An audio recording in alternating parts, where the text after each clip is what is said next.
Le Grand Soir Sud Radio, 18h-20h. Philippe David, prenez la parole. Et donc prenez la parole comme tous les jeudis soirs sur Sud Radio jusqu'à 20h. On aborde la question internationale et évidemment, mon cher Philippe, on ne pouvait pas ne pas passer à côté de l'occasion de parler. Je vous verrais bien chanter Happy Birthday, Mr. President. Oui, bien sûr. Comme Marilyn Monroe il y a quelques années. Il me manque plus que la permanente, c'est ça, vous êtes... Là, il y a du boulot. Ah oui, j'ai pas encore celle de Donald Trump. En tout cas, la sienne a bien tenu le choc, je trouve, pendant un an. À titre personnel, le président des États-Unis, entre tweets enflammés, problèmes avec la justice, on va y revenir, mais également plus récemment attentat à New York. Eh bien, on va faire un petit peu le débrief de cette première année de mandat pour Donald Trump, un président décidément vraiment pas comme les autres, capable de réclamer une peine de mort. Par exemple, sur Twitter, c'était il y a quelques heures concernant l'auteur de l'attentat de New York. Avec nous, Alexandre Delval, professeur à l'IPAC de Paris et Subdeco, auteur des Vrais ennemis de l'Occident, publié chez L'Artilleur. Bonsoir. Bonsoir.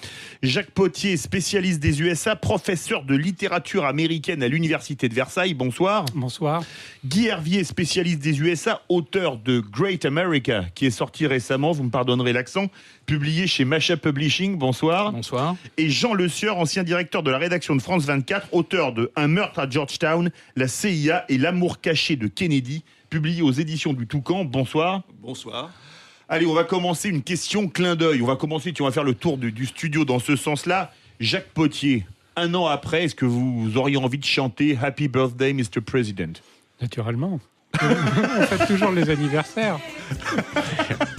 C'était un peu plus sensuel, celui de Marilyn Monroe. Oui, effectivement. Ouais. Mais ça colle bien avec l'image de Donald Trump. Qu'est-ce que vous inspire cet anniversaire? C'est quand même passé très vite. Et oui, malheureusement, c'était une drôle d'année. Et effectivement, on aurait pu s'imaginer qu'il allait se passer plus de choses de décisives, mais finalement, rien de vraiment tranché ne s'est passé. Et pour vous, Guy Hervier, Happy Birthday, Mr. President, vous n'irez pas chanter ça? Non, je pense pas. Non. Et qu'est-ce que vous diriez de cette première année? C'est une première année qui, si on regarde ça comme une émission de télévision, puisque finalement on a The Apprentice à la Maison Blanche. C'était une émission de télé-réalité que faisait Donald Trump il y a quelques années. Et donc là, de ce point de vue-là, on n'est pas déçu parce qu'il se passe tous les jours quelque chose. Mais ça, c'est l'écume des choses. Je dirais que parallèlement à ça, la situation économique américaine est bonne, ça c'est indiscutable. D'ailleurs, les républicains ne se cachent pas pour le répéter tous les jours en disant le Dow Jones est à 23 000 points.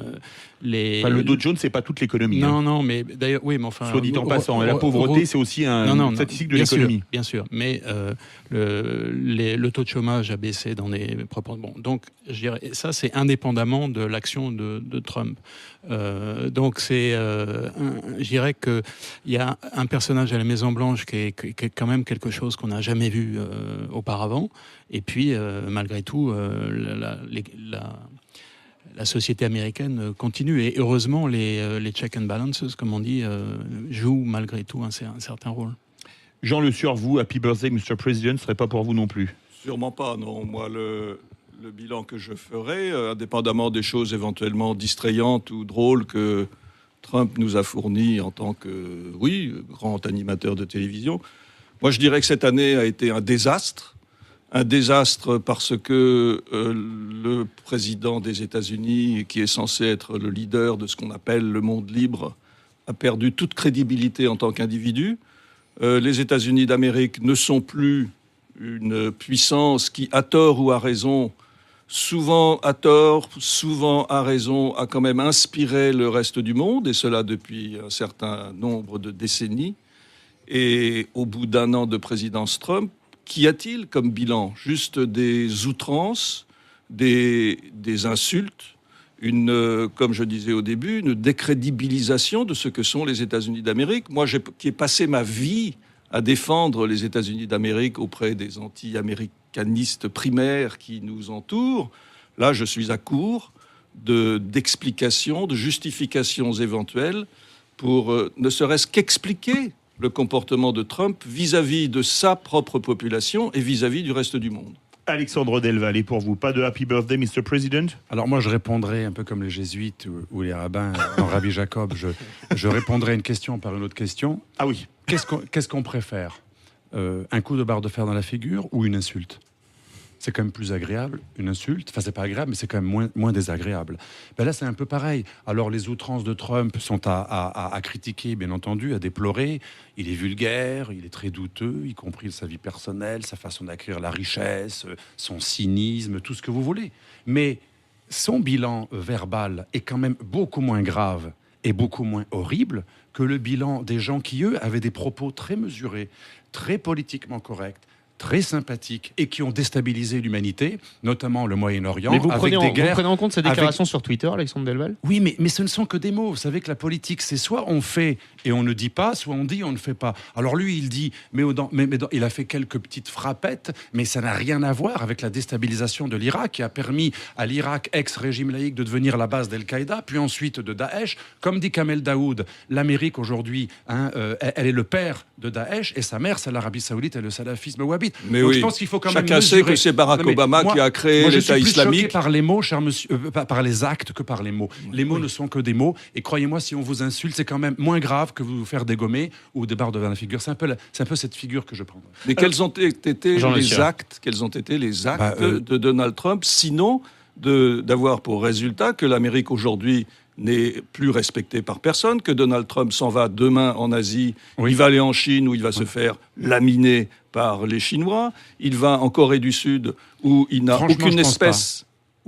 Quoi, il ne va pas en Corée du Sud? Non, moi je pense que ce qui a vraiment discrédité les États-Unis, c'est des guerres néo-impériales qui ont déstabilisé le Moyen-Orient et fait développer le terrorisme partout. Parce que si le terrorisme n'est pas une création américaine, ça c'est la thèse de l'extrême gauche, en tout cas, la politique américaine depuis l'Afghanistan, après et pendant et après la guerre froide, mais les actes de ses prédécesseurs sont 1000 fois pires en termes de conséquences qui ont terni l'image de l'Amérique que les mots d'un type qui est un espèce de rigolo, qui n'a d'ailleurs aucun pouvoir. Il ne peut rien faire. Qu'est-ce qu'il a pu faire concrètement? Rien. Il est bloqué partout. Même son travel ban qu'on a accusé d'être un islamic ban, il y avait quand même la Corée du Nord qui n'est pas un peu musulman, ça n'a même pas pu être appliqué à 2% de ce qu'il voulait faire. Il ne peut rien faire. Donc finalement, dans les actes, il n'est pas si dérangeant que ça. Et il a arrêté cette tradition interventionniste que Madame Clinton, qui avait des mots très sympathiques, elle aurait poursuivi cette tradition interventionniste. Donc je dirais, il faut relativiser. C'est un affreux personnage, mais dans les actes, il est beaucoup moins dangereux que ses prédécesseurs. Mais comment pouvez-vous dire qu'il n'est pas interventionniste? Il nous a promis qu'il allait régler le problème de la Syrie. Qu'a-t-il réglé en Syrie? Rien du tout. Il a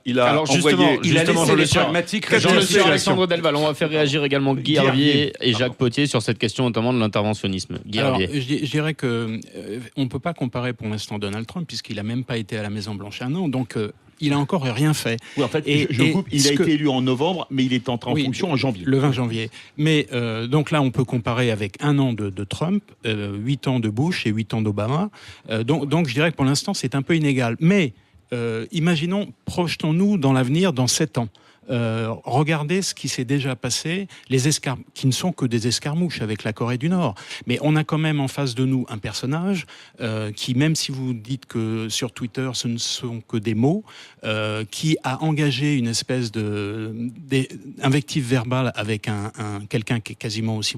Lui, il n'est pas fou, mais enfin un autre fou, et qui peut déboucher sur quelque chose qui est irrémédiable. De Kim Jong-un, oui, bien sûr, de la Corée du Nord. Qui ne tweet pas. Donc on ne sait pas, je veux dire, c'est quelqu'un de tellement impulsif que j'espère que ce que vous dites est juste. C'est-à-dire on l'appelle tigre de papier en Asie, il fait peur à personne et tout le monde sait que c'est du théâtre, de même que Kim Jong-un fait du théâtre pour avoir du fric régulièrement et pour faire chanter ses voisins, c'est tout. Kim Jong-un est plus rationnel que je dirais qu'à la limite, j'espère presque que vous avez raison, parce que on a en face de nous quelqu'un qui parle de plus en plus fort au fur et à mesure qu'il est de plus en plus faible.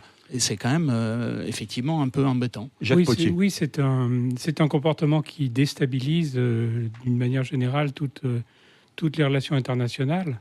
Mais par ailleurs, il y a un domaine dans lequel Trump a effectivement une action qu'on ne voit pas forcément, qui est d'entraver un certain nombre de choses qui étaient mises en place, un certain nombre de réglementations au niveau... On le voit avec le démolissage de l'Obamacare, on le voit avec la révocation d'un certain nombre de dispositions qui protégeaient l'environnement et qui allaient dans le sens de la diminution du du réchauffement climatique et toutes sortes de réglementations qui, en fait, sont levées et qui ouvrent la porte à des dérèglements futurs qui n'ont pas encore eu lieu. Donc ça ne s'est pas passé pour le moment. Et on pourrait presque dire que c'est un miracle que rien de grave ne se soit passé, sauf peut-être pour les populations qui ont été les victimes des ouragans cet été. Jean Le Sueur, vous vouliez réagir? Oui, non, Monsieur Del Valle, qui est un idéologue bien connu depuis des années, qui répète toujours les mêmes choses sur l'impérialisme américain et qui est au fond... Vous êtes très aimable, merci. Mais qui est au fond un idéologue dogmatique. Voilà, vous dites toujours la même chose. Pour vous, les Américains n'ont pas bombardé l'Irak et déstabilisé le Moyen-Orient. Non, c'est des guerres gentilles. C'était pour le bien des gens. Arrêtez, les Américains ont évidemment bombardé l'Irak. Donc c'est de l'idéologie de dire qu'ils ont bombardé l'Irak à part 2 fois et déstabilisé le Moyen-Orient. Mais au moins, la différence entre Donald Trump et George Bush est que George Bush, et on peut le regretter, George Bush et ses collaborateurs avaient une certaine vision de l'Amérique et une certaine vision du rôle de l'Amérique dans le monde. Et une vision du mensonge aussi, une grande vision du mensonge, avec des bullshit qu'ils ont reconnus eux-mêmes sur des fausses accusations concernant les armes de destruction massive. Excusez-moi, mais c'est pire que d'être idéologue. Non, mais soutenir des actes mensongers qui ont tué. Alors lui, il était gentil avec les musulmans, il allait voir les imams dans les mosquées. Ne vous emportez pas, laissez-moi finir au moins mon raisonnement. Je suis un idéologue, il a massacré des milliers de personnes en Irak, en Afghanistan. Vous trouvez que ça, c'est sympathique? Excusez-moi, si être idéologue, c'est dénoncer des guerres impérialistes qui ont massacré plein d'innocents, alors effectivement, je suis idéologue. Mais ça n'est pas le premier président des États-Unis qui a massacré, comme vous dites, des innocents. Comme c'est pas le premier, c'est bien pour vous alors. Mais ça n'est pas du tout ce que je dis. À ce compte-là, débarrassez-vous des États-Unis d'Amérique comme nation, parce que cette nation a massacré des centaines de milliers, même des millions d'Indiens, parce que les États-Unis, en tant que nation, ont légitimé l'esclavage, ont massacré des tas et des tas de Noirs. Donc en Irak, c'est bien ce qu'ils ont fait pour vous? Mais je ne dis pas que c'est bien. Alors simplement, pourquoi vous traitez d'idéologue ceux qui dénoncent ce fait? Laissez-moi finir au moins mon bout de raisonnement, et après vous le discuterez. Non, mais j'aimerais bien comprendre votre accusation. Mais ça n'est pas une accusation. Idéologue, dans votre bouche, c'est une accusation. C'est un bout de raisonnement. C'est un bout de raisonnement qui est que l'ordre mondial, tel que nous le connaissons depuis au moins la fin de la Deuxième Guerre mondiale, était basé sur une certaine stabilité et une certaine crédibilité des États-Unis d'Amérique. Ah bon, violer le droit international comme l'a fait Bush fils, c'est la stabilité et c'est le respect du multilatéralisme pour vous? Non, je dis que l'ordre mondial était fondé sur une certaine stabilité et crédibilité dans le monde des États-Unis d'Amérique. Qui a été violé par la famille Bush. Alors, qui a été violé par la famille Bush, si vous voulez, en même temps. Mais non, je ne le reconnais pas, parce que Bush a envahi l'Irak au nom d'une certaine vision de l'Amérique, qui était d'ailleurs, qui peut-être, alors vous allez m'insulter, vous allez dire que je dis n'importe quoi. Non, on aimerait éviter. Mais c'est vous qui dites que vous dites n'importe quoi. On va faire agir nos autres invités, messieurs. Si les printemps arabes ont existé, est-ce que l'attitude de George Bush vis-à-vis de l'Irak et vis-à-vis d'un certain nombre de dictateurs n'y est pas pour quelque chose? Non. Alors, vous me direz non, et vous avez non, mais juste simplement. Et le problème de Trump est que, en tant que président des États-Unis, président d'une nation qui proclame à tout bout de champ qu'elle est la nation leader du monde libre. Alors ça, c'est quelque chose que vous discutez, que vous niez absolument. Et Donald Trump a sapé la légitimité du président des États-Unis. Il y a une certitude, en tout cas, quand on entend votre échange, messieurs, c'est que Donald Trump provoque énormément de tensions. Et ça, c'est vrai que ça n'avait jamais été vu auparavant, Guy. Ce qui est clair, c'est que, alors, moi, je n'irai pas jusqu'à défendre l'initiative qu'avait pris George Bush, à la fois, effectivement, sur une certaine... Je ne la défends pas, je la comprends. On peut la comprendre, je ne suis pas sûr de ça. Mais en tout cas, c'est vrai que si aujourd'hui, on peut l'analyser parce qu'on est des années après, sur le moment, l'intervention des États-Unis sur la base de faits qui étaient quand même... qui étaient mensonger. Les armes de destruction massive n'existaient pas. Ça a été quand même. Les photos de Colin Powell. Ça a été, oui, on a tous en mémoire effectivement le discours de Colin Powell à l'ONU. Face à il l'a dit lui-même après. Donc une certaine vision du monde est basée sur des choses qui étaient fausses. Mais effectivement, si on compare cette vision du monde des néoconservateurs de l'époque. Par rapport à la vision du monde de Donald Trump aujourd'hui, on a quand même affaire à deux visions du monde qui sont extrêmement différentes, et je suis pas persuadé que je préfère celle de Donald Trump. Donald Trump, c'est quoi? C'est une vision transactionnelle du monde dans laquelle, en gros, tout se base sur un rapport de force, et dans laquelle c'est tous contre tous, ou chacun contre tous. Si on regarde finalement les quelques mesures qui ont été prises, c'est des mesures négatives, c'est-à-dire qu'en gros, il s'est retiré de la TPP, il s'est retiré de la COP21, il renégocie le NAFTA dans des conditions qui vont... L'accord avec le Canada et le Mexique, et dans des conditions qui seront effroyables, vraisemblablement. Il n'est pas impossible que les États-Unis se retirent en faisant porter le chapeau aux autres. Il s'est retiré de l'UNESCO. Donc ça veut dire que finalement les États-Unis ne veulent plus faire partie du monde. Et ça, c'est effectivement... C'était déjà retiré une fois de l'UNESCO. Oui, c'est vrai, mais en tout cas, ils étaient revenus et ils ne payaient plus leur cotisation depuis un an. Mais je veux dire, c'est quand même une vision du monde qui est très différente, et en plus qui est basée sur. Quand je dis une vision, c'est même pas une vision, c'est une impulsion. On va continuer le débat sur Sud Radio. Dans Prenez la parole, comme tous les jeudis soirs. On aborde les questions internationales jusqu'à 20h. Vous pouvez réagir, appelez-nous 0826 300 300. On continue dans quelques instants de revenir sur cette première année presque première année de Donald Trump à la Maison-Blanche. Restez bien avec nous sur Sud Radio. Le Grand Soir Sud Radio, 18h-20h. Philippe David, prenez la parole. Et on est ensemble jusqu'à 20h pour évoquer le bilan de presque un an de présidence aux États-Unis de Donald Trump. Avant ça, je vous rappelle la principale information de la soirée au procès Mera. Le verdict est donc tombé. Abdelkader Mera a été reconnu coupable d'association de malfaiteurs terroristes criminels, condamné à une peine de 20 ans de réclusion criminelle assortie d'une période de sûreté des 2/3.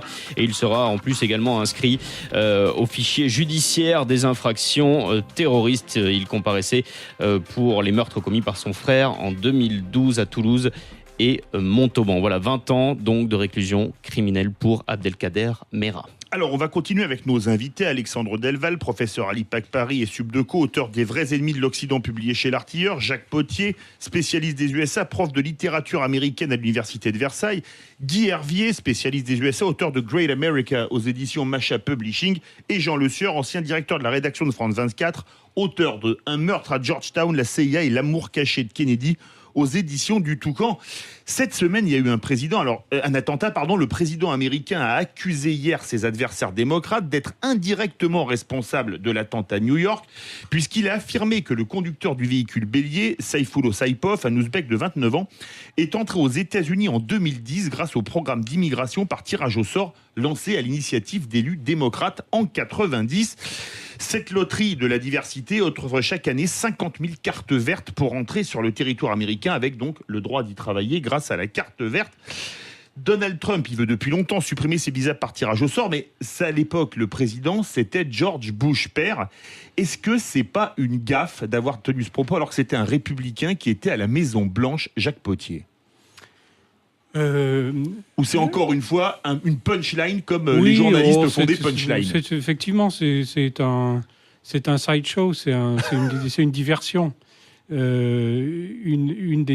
C'est-à-dire qu'on pose un débat qui est pas essentiel, sur lequel il y a un certain... il y avait un consensus sur cette mesure de tirage au sort de cartes vertes. Tirage au sort pour diversifier le panel d'immigrants. Et de toute façon, c'était une mesure qui avait évolué dans le cadre de la législation de l'immigration. Donc, ça n'a pas beaucoup de pertinence par rapport au sujet. C'est-à-dire que de toute façon...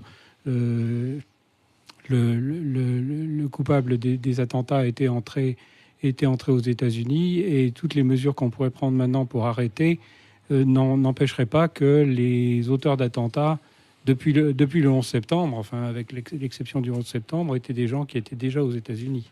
Il y avait par exemple au marathon de Boston. Il y a 5 ans. Il y a 5 ans, exactement. Oui, effectivement, moi j'ai fait procéder à une sorte d'analyse comparative. Il y a de la littérature comparée. Maintenant, on va faire de l'analyse comparée de tweets.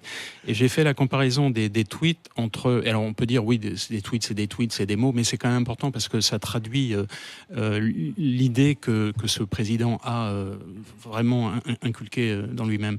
Et donc, la comparaison entre l'attentat de Las Vegas et puis celui de New York. Alors, un attentat de Las Vegas qui s'est passé depuis un hôtel, qui a tué des dizaines de personnes qui a à l'arme tué, automatique. je ne sais plus combien, effectivement. Donc, tué des dizaines et blessé des centaines. Lui, c'était un Américain de pure souche. C'était un retraité blanc, tant est qu'un Américain normal. de souche existe. Hein. Non, j'entends bien, mais les en tout Native cas, Americans, c'est les Indiens. il n'était pas arrivé en 2010, donc on ne peut pas le qualifier d'immigré récent. Et quand on fait cette analyse, donc il y a, je dirais, les tweets d'usage ou les mots d'usage, donc il y a les condoléances aux familles, bien entendu, et puis il y a le fait qu'on remercie la police. Dans les deux cas, ça a été fait, ça fait partie des figures imposées. Après, pour l'attentat de Las Vegas, rien. Parce qu'on aurait pu penser on a vu l'arsenal de guerre que ce retraité avait emmagasiné dans sa chambre d'hôtel. Et évidemment, la question qu'on reposait à cette occasion-là, c'était le contrôle des ventes d'armes à feu. Il ne s'est rien passé. Les réactions, c'était on ne peut pas en parler maintenant, c'est trop tôt, il faut attendre un petit peu. C'est toujours comme ça, avec le lobbying de la NRA, l'Association nationale des armes à feu est impressionnante. Si on regarde les réactions sur cet attentat-là, c'est effectivement une vraie vision de l'Amérique qu'a Donald Trump. C'est-à-dire qu'il y a eu l'immigration, y est passé. Il a attaqué tout de suite les démocrates et, comme vous l'avez rappelé, Chuck Schumer, qui était à l'initiative de cette mesure, mais qui était une mesure initiée par les démocrates, mais qui a été largement votée par les républicains et par les démocrates, et appliqué par Bush père, qui a été signé par Bush père, et Chuck Schumer faisait partie du fameux Gang of Eight qui remettait en cause cette loi de loterie pour faire entrer des 50 000. Hein, c'est pas la totalité de l'immigration, c'est, je dirais, pour un nombre, une proportion relativement faible d'immigrés aux États-Unis. Donc c'est pour donner une chance à certains d'entre eux. Donc ça veut dire que finalement, tout de suite, ça a été politisé d'emblée. Une critique, l'idée c'était de dire la peine de mort, concernant, dans 2 tweets différents, appel à la peine de mort. Alors, vous l'avez rappelé effectivement. Je vais rappeler, c'était pendant la pause pub, quand il y avait eu l'attentat de Oklahoma City, Bill Clinton avait demandé la peine de mort pour Timothy McVeigh, qui a après été exécuté. Et Eric Holder, qui était le ministre de la Justice d'Obama, avait également fait une démarche dans ce sens-là. Sauf que Eric Holder, c'était le ministre de la Justice, donc il pouvait donner des directions à prendre en matière de justice. Là, en l'occurrence, Donald Trump, c'est juste, on est au niveau du café du commerce. Et je pense que tout ça, c'est pour, une fois de plus, c'est pour rasséréner sa base. C'est-à-dire qu'en gros, Trump ne s'adresse pas à la totalité de l'Amérique, il s'adresse à une partie de l'Amérique. Donc, quand on fait la comparaison entre les deux, je veux dire, on ne peut qu'être totalement étonné de ce 2 poids, 2 mesures qui traduit fondamentalement. J'imagine, là il se trouve que c'est un Ouzbek qui est arrivé,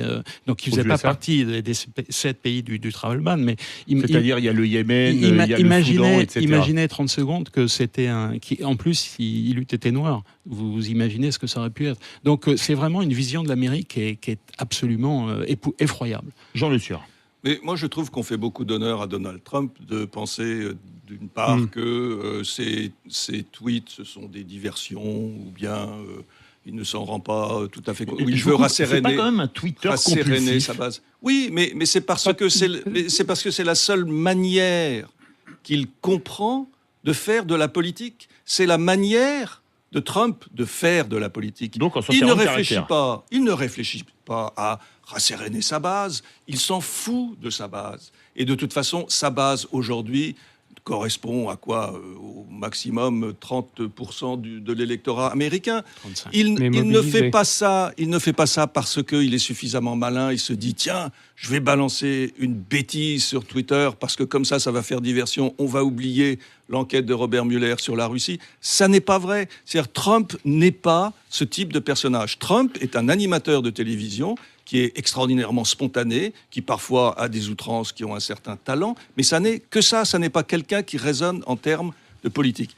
Et maintenant, j'aimerais revenir sur le fond, à ce que je disais au début, parce que je pense que M. Delvalle ne m'a pas bien compris. Ce que je veux dire sur le fond, c'est que depuis plus de 200 ans maintenant, l'ordre du monde a été basé sur quelque chose qui s'appelle un certain messianisme démocratique de ce pays qui s'appelle les États-Unis d'Amérique. À certaines reprises, ce messianisme démocratique leur a fait faire des choses dont on peut dire que c'était des bêtises, ou c'était des échecs patents, ou c'était des succès. Je vous rappelle quand même que le débarquement en Normandie, c'était quoi? C'est une action impérialiste, oui, c'est une action impérialiste. C'est en même temps une action qui nous permet de vivre, qui nous a permis de vivre pendant un certain nombre d'années de manière relativement libre. Trump, à la Maison-Blanche, c'est la rupture avec tout cet aspect, avec ce précepte de l'ordre du monde depuis au moins la fin de la Deuxième Guerre mondiale. Alors on peut dire que oui, George Bush a eu tort d'envahir l'Irak. Moi, je pense que ça se discute de manière plus raffinée que l'attitude que vous avez qui consiste à balayer un petit peu d'un revers de main ces choses-là.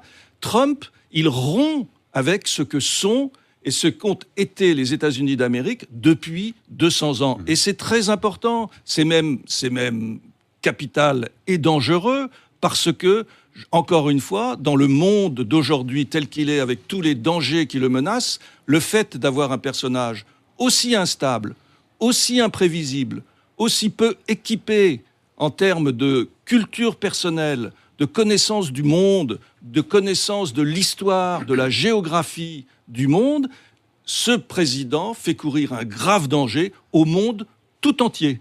Alors, premièrement, George Bush fils était encore plus nul que lui. C'est faux. En géographie.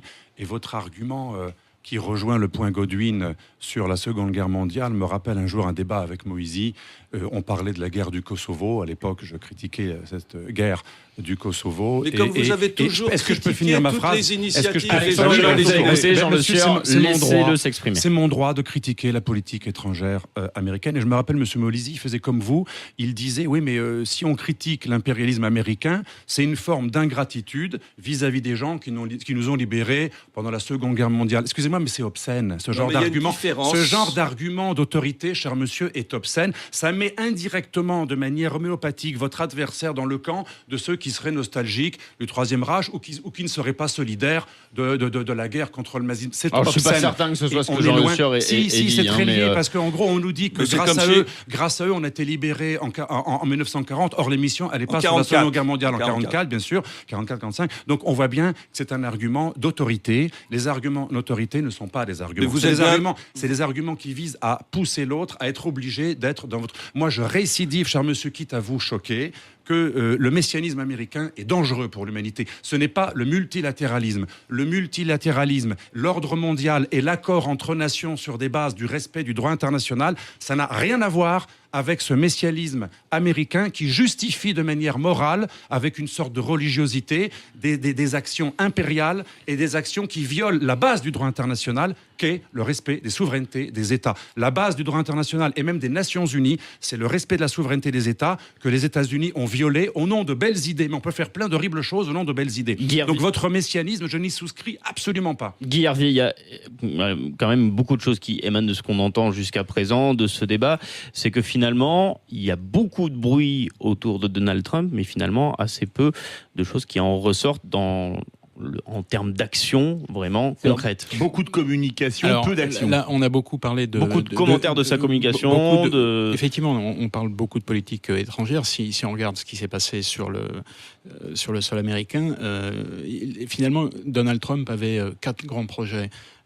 Construire un mur, en gros, qui était avec le Mexique. Qui était avec le Mexique, mais c'était plus que ça. C'était une sorte de métaphore pour dire on va s'isoler du reste du monde. Mais il y avait quand même le mur. Le mur, c'était quelque chose de concret. Donc on pouvait le juger, savoir s'il a été construit ou pas. Et puis il peut faire des murs qu'avec 2 pays. Alors les maintenant, États-Unis, mais c'est le Canada et le Mexique. Mur qui avait été souhaité par ses prédécesseurs, ne l'oublions pas. Et qui existe déjà en partie. Qui existe déjà en partie.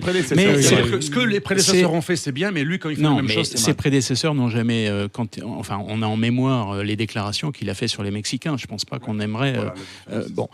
Donc ça, c'est la première chose. Donc de ce point de vue-là, il se passe rien. Le repeal and replace de la nouvelle loi de santé. Pour remplacer l'Obamacare. Ça fait 7 ans que les Républicains ne pensent qu'à ça. Dès que l'Obamacare est arrivé, les Républicains n'ont pensé qu'à ça. 7 ans après, finalement, il s'est rien passé. C'est-à-dire que ils ont été incapables de le faire sous le mandat Obama, mais ça c'est normal puisqu'ils étaient dans une situation délicate. Trump est arrivé, ils avaient la majorité à la fois au Sénat et à la Chambre des représentants, et ça n'a pas pu être fait, donc c'est remis au mieux en 2018 et au pire au calendrier grec. Donc ça, c'est la deuxième chose. La troisième chose, c'est la réforme fiscale. Donc là, c'est en cours. Est-ce qu'elle va arriver? Mais est-ce que c'est souhaitable qu'elle arrive? Évidemment, ça, c'est la reprise de la fameuse théorie du ruissellement de Ronald Reagan, mais peut-être multipliée par 10. Donc en gros, là, on va baisser les impôts pour les plus riches des Américains et massivement. Bon, pour l'instant, les analyses n'ont pas été faites, mais il y a déjà des premières idées qui ont transpiré, et donc c'est vrai que si on regarde les réductions qui vont être proposées à la fois pour les entreprises et les particuliers, là de ce point de vue-là, et puis alors j'allais dire j'allais 4 points. Le quatrième point, c'était je l'ai plus en tête. C'était vous qui aviez dit qu'il y avait 4 points. Il y a 4 points. Non, si. Non, mais pourquoi je l'ai oublié? C'est parce qu'on n'en parle même plus. C'était les infrastructures. Vous vous souvenez? Oui, pour refaire on allait. Alors, parce que vous savez que tous les 4 ans, il y a les ingénieurs, des ingénieurs civils aux États-Unis qui font un bilan de toutes les infrastructures. Et quand on a en gros, ils ont un 2 sur 20 ou 3 sur 20. C'est-à-dire que le nombre de digues qui peuvent céder, le nombre de ponts qui peuvent s'effondrer, etc.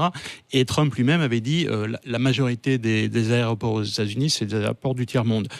Qu'est-ce qui s'est passé? Strictement rien. Donc de ce point de vue-là, du point de vue des législatifs importants, il ne s'est rien passé. On va y revenir dans quelques instants. On continue le débat autour de Donald Trump dans Prenez la parole, spécial international comme tous les jeudis soirs sur Sud Radio. Je vous rappelle la principale information de cette soirée quand même également, puisqu'on a le verdict du procès Merah. Abdelkader Merah a été reconnu ce soir coupable d'association de malfaiteurs terroristes criminels, condamné à une peine de 20 ans de réclusion criminelle assortie d'une période de sûreté des 2/3. Et le co-accusé Feta Malki a lui été reconnu coupable de tous les faits qui lui étaient reprochés. Il écope de 14 ans de réclusion criminelle. On revient dans quelques instants sur Sud Radio. Le Grand Soir Sud Radio, 18h-20h. Philippe David, prenez la parole. Avant de repasser au débat sur Donald Trump, on va notamment rebondir sur les récents événements et les récentes accusations liées à la Russie. Il y a encore beaucoup de zones d'ombre autour de cette élection de Donald Trump et ses liens avec la Russie. Je vous rappelle la principale information de cette soirée. Le verdict est tombé au procès Merah. Abdelkader Merah, frère de Mohamed Merah, l'auteur des tueries de Toulouse et Montauban, a été reconnu ce jeudi coupable d'association de malfaiteurs terroristes criminels, condamné à une peine de 20 ans de réclusion criminelle assortie d'une période de sûreté des 2/3. Il sera également fiché judiciairement au fichier des infractions terroristes, et il s'agit tout simplement de la peine maximum, Philippe, encourue pour ce type d'infraction. Et le co-accusé Feta Malki a lui été reconnu coupable de tous les faits qui lui étaient reprochés. Il écope de son côté de 14 ans de réclusion criminelle. Et avec nous, Alexandre Delval, prof à l'IPAG et Subdeco, auteur des Vrais ennemis de l'Occident aux éditions de l'Artilleur, Jacques Potier, professeur de littérature américaine à l'Université de Versailles, Guy Hervier, auteur du livre Great America aux éditions Macha Publishing, et Jean Le Sieur, ancien directeur de la rédaction de France 24, auteur de Un meurtre à Georgetown, la CIA et l'amour caché de Kennedy, publié aux éditions du Toucan. Il y a un pays qui pose légèrement problème aujourd'hui du côté des États-Unis, c'est la Russie. Alors les accusations portées contre messieurs Manafort et Gates, fausses déclarations, fraude fiscale, alors c'était des proches de Trump, fausses déclarations, fraude fiscale, blanchiment d'argent portant sur 18 millions de dollars pour le premier et 3 millions pour le second. Donald Trump s'est séparé de Paul Manafort lorsque les liens d'affaires entre ce dernier et l'ancien président ukrainien pro-russe Viktor Yanukovych avaient été dévoilés. Pour sa défense, Trump avance que les lourdes fraudes reprochées à Paul Manafort et à son adjoint sur fond de relations de conseil avec l'ancien président ukrainien datent de bien avant la campagne de 2016. Alors l'affaire se complique avec le plaidé coupable du troisième inculpé, George Papadopoulos, le conseiller de second ordre, dixit la Maison-Blanche, qui a reconnu avoir menti au FBI sur ses contacts avec un professeur russe, lui promettant des saloperies, je cite, sur Hillary Clinton, à partir de milliers d'emails pendant la campagne électorale. Est-ce que cette affaire russe ne risque pas de coûter très cher à Donald Trump, Jacques Potier ? On va voir. Normalement, ça peut aller jusqu'à l'impeachment, à la destitution. Oui, en théorie, ça pourrait aller à la destitution, mais la destitution, il faudrait avoir une majorité qualifiée dans les deux chambres, et on en est loin, puisque pour le moment, les républicains ont la majorité dans les deux chambres. Mais il n'a pas que des amis chez les Républicains, Donald Trump. Il n'y a pas que des amis, mais il faudrait vraiment beaucoup d'ennemis, et il faudrait que les Républicains ne trouvent pas leur avantage à ce que Donald Trump reste au pouvoir. Et pour le moment, même si Donald Trump, comme on l'a dit précédemment, ne fait peut-être pas grand-chose, au moins il leur donne la promesse de pouvoir faire avancer un certain nombre de leurs dossiers, et pour le moment, en quelque sorte, il le garde. Guy Hervier, la Russie, ça risque de coûter cher jusqu'à l'impeachment à Trump ? Alors, l'impeachment, effectivement, comme dit Jacques Potier, on verra. Ce qui est sûr, c'est que pour l'instant, cette affaire commence à devenir de plus en plus précise. C'est-à-dire que Robert Mueller n'est pas n'importe qui, parce que c'est l'ancien patron du FBI. Il est en poste depuis mai dernier, mais l'enquête avait commencé bien avant. Et c'est vrai qu'on finissait par se demander, parce que jusqu'à présent, il n'y avait pas encore de matière concrète, il n'y avait rien. Et là, lundi dernier, ce qui est tombé, c'est quand même, je dirais, ce n'est que le début, mais c'est quand même déjà très important.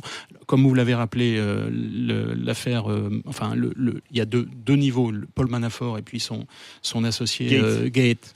Là, effectivement, pour l'instant, ce sont donc des personnes qui ont participé à l'élection de Donald Trump, qui n'étaient pas après élection. Paul Manafort a été directeur de campagne de mai à août.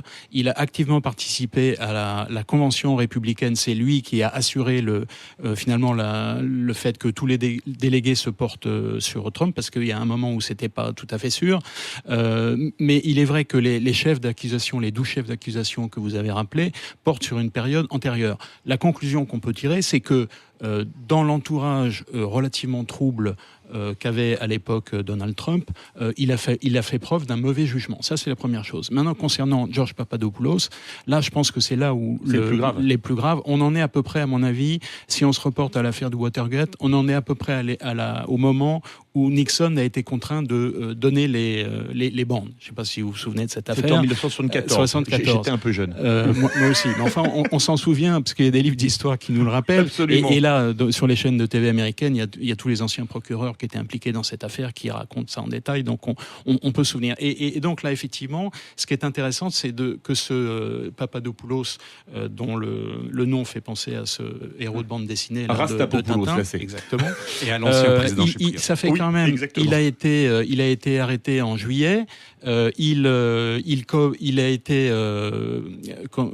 coopère activement plaidé coupable. Il coopère activement depuis début octobre jusqu'à ce lundi dernier. Et il a été en contact avec tous ses interlocuteurs, et on ne sait pas qui, justement, et on pense que peut-être il a pu les enregistrer. Donc, je pense que là, Robert Mueller tous les spécialistes... Il va y avoir des rebondissements. Robert Mueller a mené son enquête de manière extrêmement fine, en lançant un signal à tous les gens qui sont impliqués de près ou de loin dans cette affaire, en leur disant...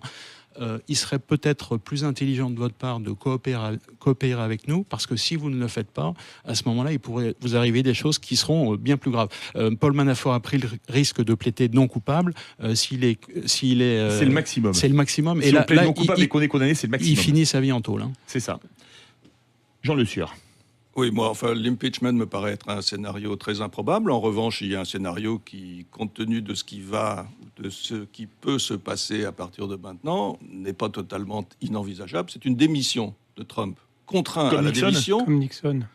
Contraint à la démission, non pas parce qu'il serait menacé d'impeachment, comme Nixon l'était, mais tout simplement parce qu'il ne pourra pas résister aux révélations qui ne vont pas manquer de se succéder grâce à l'ancien patron du FBI, M. Mueller, en effet. Il y a un personnage qu'on oublie, on parle de Papadopoulos, donc qui, lui, coopère déjà avec Mueller. Il y a un personnage capital qu'on a oublié totalement alors qu'il a été nommé par Trump dans une de ses décisions absolument magnifiques dont il est coutumier, c'est-à-dire une décision imbécile. Quand il a nommé Michael Flynn comme conseiller national pour la sécurité et que Michael Flynn a dû démissionner au bout de 3 semaines après sa nomination pour ses liens justement avec des Russes. Et Papadopoulos, à côté, ça n'était rien du tout à côté de Michael Flynn. Michael Flynn, quand il a dû démissionner, il a fait une offre de coopération avec les enquêteurs. C'était même d'ailleurs avant la nomination de M. Mueller. C'était simplement des commissions sénatoriales et de la Chambre des représentants qui continuent d'ailleurs leurs propres enquêtes et qui trouvent des choses et qui vont trouver des choses en plus de celles que M. Mueller va trouver. Michael Flynn, qu'a fait Michael Flynn depuis le mois de mars ? Je défie quiconque de me le dire. À moins peut-être que M. Mueller ait des choses à raconter sur ce que Michael Flynn a fait depuis le mois de mars 2017. Est-ce que Michael Flynn, qui avait fait cette offre et puis qui est devenu tout d'un coup silencieux, n'est pas en train de collaborer avec M. Mueller et en train de raconter tous les liens qui unissent et qui ont uni depuis des années. Ça n'est pas quelque chose de nouveau. Quand la Maison-Blanche se défend sur Manafort en disant mais ses activités étaient bien antérieures, etc. Mais enfin, Manafort et Trump étaient copains depuis bien plus longtemps que ça, et pour des raisons en particulier qui tiennent aux relations avec la Russie. Il y a d'autres personnages qui apparaissent, soi-disant, enfin qui apparaissent dans le public, mais qui sont connus depuis longtemps comme étant des complices même dans des affaires pénales du temps où Donald Trump était promoteur immobilier, un Russe, un américano-russe du nom de Félix Sater, qui a un casier judiciaire long comme le bras et qui, lui aussi, va être confronté à un choix très simple. Est-ce que vous allez faire de la prison pendant des années ? Ou bien est-ce que vous êtes prêt à raconter un certain nombre de choses et d'informations que vous détenez ? Oui. Alexandre Delval. Au-delà de tout ce qui est critiquable et beaucoup de choses, bien sûr, chez le président américain, ce que l'on constate, c'est que Jared Kushner, Monsieur Steve Bannon, Papadopoulos, Flynn, sont des gens qui étaient et qui sont, à tort ou à raison, accusés d'être proches de la Russie. Et la Russie, c'est quoi ? Ça reste la cible, l'ennemi numéro un. L'URSS. Pour beaucoup de stratèges, y compris les grands ennemis néoconservateurs du président américain, ça reste l'ennemi pire que Daesh. On a entendu ces propos de nombreuses personnalités, y compris au sein de l'OTAN. Et ça dérange l'OTAN. L'OTAN, de manière existentielle, normalement, aurait dû disparaître après la fin de l'ex-URSS. L'OTAN a besoin, même si l'ennemi est autre, l'OTAN a besoin de pérenniser l'image de la Russie ennemie. Et c'est ça que ne pardonnera jamais à Trump. Il est accusé d'avoir quelque chose. Il a voulu faire quelque chose. Avec l'ennemi. Non, mais pire que ça, il a voulu faire quelque chose d'horrible, faire la paix avec l'ancien ennemi de la guerre froide. C'est quand même grave de vouloir. Mais voilà. Et donc, c'est vrai que quand il va baiser la main, du roi saoudien, ça ne choque pas les belles consciences politiquement correctes. Ça ne choque pas énorme, mais beaucoup moins. Tout l'argent qu'ont reçu le couple Hillary Clinton du Pakistan, du Qatar et de l'Arabie Saoudite, et tout cela est tout à fait attesté, ça choque beaucoup moins. Et dans votre grande tradition, vous allez nous dire... Et vous aimeriez une guerre peut-être contre la Russie. Vous trouvez que c'est grave de faire la paix avec la Russie ? C'est grave. Ce qui est certain, avec un pays qui a 10 000 tests nucléaires, vous voulez faire la guerre avec la Russie ? Et voilà le vrai visage de M. Delvalle. Le vrai visage de M. Delvalle. Votre vrai visage, c'est la haine de la Russie. Et vous êtes guerrier. Vous êtes un va-t-en-guerre. C'est facile d'être va-t-en-guerre quand on n'est pas sur le terrain d'opération. Oui, moi je trouve que sur l'affaire russe, il y a une chose qu'on peut dire, c'est qu'il est prouvé, et personne ne le contexte, que la Russie est intervenue dans l'élection et a troublé en fait le résultat de l'élection. Et ce qui est certain, c'est que dans une situation comme ça, normalement, le gouvernement des États-Unis devrait protester. Et Trump n'a jamais eu la moindre réaction contre l'action de la Russie dans ce domaine. Et l'Amérique, elle n'est pas intervenue dans les affaires internes de la Russie, de l'Ukraine, de la Biélorussie, de la Géorgie, de l'ex-Yougoslavie. Ce qui est marrant, c'est que ça vous choque des petites interventions de la Russie pacifique dans une élection, mais par contre, les immixtions totales de l'Amérique dans plein d'affaires, de plein de pays souverains, on n'en parle même pas. Et j'ai presque l'air révolutionnaire en rappelant ça. C'est extraordinaire. C'est la fin du débat. Un débat ubuesque. Il reste 30 secondes. Je vous demandais une question très courte, réponse très courte à tous. Si on revotait mardi prochain, est-ce que Trump serait réélu ? Oui ou non? Jacques Potier. Je pense Très pas. vite. Non, je pense pas. Ah, je ne me prononcerai pas parce que je me suis déjà fait avoir une fois.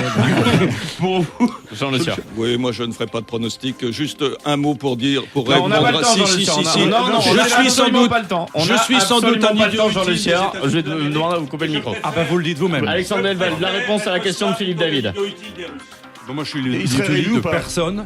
Vous ne savez débattre qu'en accusant. Je Merci. pense que le débat, c'est pas les attaques à dominem. Merci beaucoup, bonne soirée à tous. On se retrouve demain sur Sud Radio.